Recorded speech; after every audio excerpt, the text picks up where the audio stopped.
تیسرا پوائنٹ ہمارا اس حوالے سے یہ ہے کہ اسلامیہ کالج، یونیورسٹی آف پشاور اور ایگریکلچر یونیورسٹی کے اندر اوور کراؤڈڈ ڈپارٹمنٹس کا مسئلہ ہے. ڈپارٹمنٹ کی کیپیسٹی کم ہوتی ہے، ڈپارٹمنٹ میں لوگ کم ہی ایڈجسٹ ہو سکتے ہیں، اسٹوڈنٹس کم ایڈجسٹ ہو سکتے ہیں، جبکہ اور وہاں پر جو فیکلٹی ہوتی ہے وہ بھی ایک مخصوص اور لمیٹڈ تعداد میں اسٹوڈنٹس کو ایڈریس کر سکتی ہے، جبکہ وہاں پر جن اسٹوڈنٹس کو لایا جاتا ہے، جن کو ریکروٹ اور ایڈمٹ کیا جاتا ہے، ان کی تعداد کئی سو ہوتی ہے.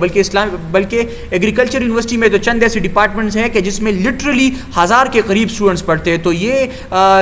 10-15 افراد پر مشتمل فیکلٹی کے لیے پاسبل نہیں ہے، اور پھر جو ڈپارٹمنٹس بنائے گئے ان میں 1000 افراد کو ایڈجسٹ کرنا یہ بھی پاسبل نہیں ہے. تو وہاں پر وہ کیا ہوتا ہے کہ ایک قسم کی گلو خلاصی ہوتی ہے. تو گلو خلاصی نہیں ہونی چاہیے. جو بندہ یہاں پر سیمسٹر کی مد میں فی ادا کرتا ہے اور اس ماحول میں ادا کرتا ہے تو اس کا پورا یہ حق بنتا ہے کہ اس کو ڈیو امپورٹنس ملنی چاہیے. تو یہ اوور کراؤڈڈ ڈپارٹمنٹس کا مسئلہ ہے. اس کے ساتھ ساتھ پورے کیمپس کے اندر وزٹنگ فیکلٹی کا مسئلہ ہے. وزٹنگ فیکلٹیز کا مسئلہ یہ ہے کہ ڈپارٹمنٹس کے اندر وزٹنگ فیکلٹیز کو لایا جاتا ہے، ایڈ ہاک کی بنیاد پر فیکلٹی کو لایا جاتا ہے جو کہ میجر سبجیکٹس پڑھاتے ہیں، جبکہ آپ کو پتہ ہے کہ باقی سبجیکٹس کا پھر بھی کچھ گزارا ہو جائے گا، لیکن جو پروفیشنل سبجیکٹس ہیں یعنی لا کے اسٹوڈنٹس ہیں، یعنی فارمیسی کے اسٹوڈنٹ ہیں، ان کے لیے تو بالکل یہ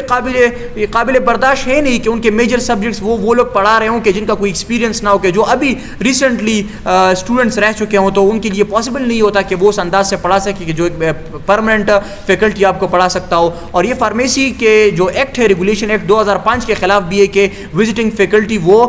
فارمیسی ڈپارٹمنٹ کے اندر میجر سبجیکٹس پڑھا رہی ہو. اس کے ساتھ ساتھ ہمارے سامنے جو مسئلہ درپیش ہے وہ یہ کہ یونیورسٹیز کے اندر اور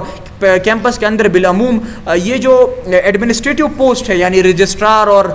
کنٹرولر، ان پر وہ لوگ تعینات ہیں جن کے ساتھ ایڈیشنل چارجز ہیں. تو یہ ایڈیشنل چارجز اگر وہ انہیں دیے جا رہے ہیں تو یہ تو خود ایک کل وقتی کام ہے، 24/7 کام ہے. تو اس کے اندر ایڈیشنل چارج کی کوئی میرے خیال میں تک نہیں بنتی، بلکہ چاہیے یہ کہ ان چیزوں کو ایڈورٹائز کیا جائے، ان پوسٹ کو ایڈورٹائز کیا جائے کہ جن پر اہل لوگ آئے اور جو کل وقتی طور پر اس کام کو دیکھیں اور طلبہ مسائل حل کرنے میں پیش رفت ہو. اچھا، ساتھ میں ہمارا جو اگلا مسئلہ آتا ہے وہ یہ کہ یہ یونیورسٹیاں اس وقت فائنینشیل کرائسس کا شکار ہے. آپ سب کو پتہ ہے، یہ تو زبان زدہ عام بات ہے، اسلامیہ کالج بالخصوص فائنینشیل کرائسس کا شکار ہے. جبکہ آپ کو پتہ ہے کہ ٹرسٹ کی مد میں ان کو بڑے بڑے پراپرٹیز ملی ہیں، اور وہ پراپرٹیز ایسی جگہوں پر ہیں کہ جو کمرشل پراپرٹیز ہے، کہ جن کی قیمت اربوں روپے مالیت کی ہے، جن کے حوالے سے باقاعدہ سنڈیکیٹس کی منٹس موجود ہے کہ ایک پراپرٹی کی قیمت اربوں روپے کی ہے، لیکن وہ واگزار نہیں ہو رہے، وہ اس پر قبضہ مافیا ہے، وہ مقبوضہ پراپرٹیز ہیں، وہ اونے پونے داموں لوگوں کے ہاتھوں گروی رکھے ہوئے ہیں. اگر یہ آزاد ہو جائے اور صوبائی حکومت اس میں کوئی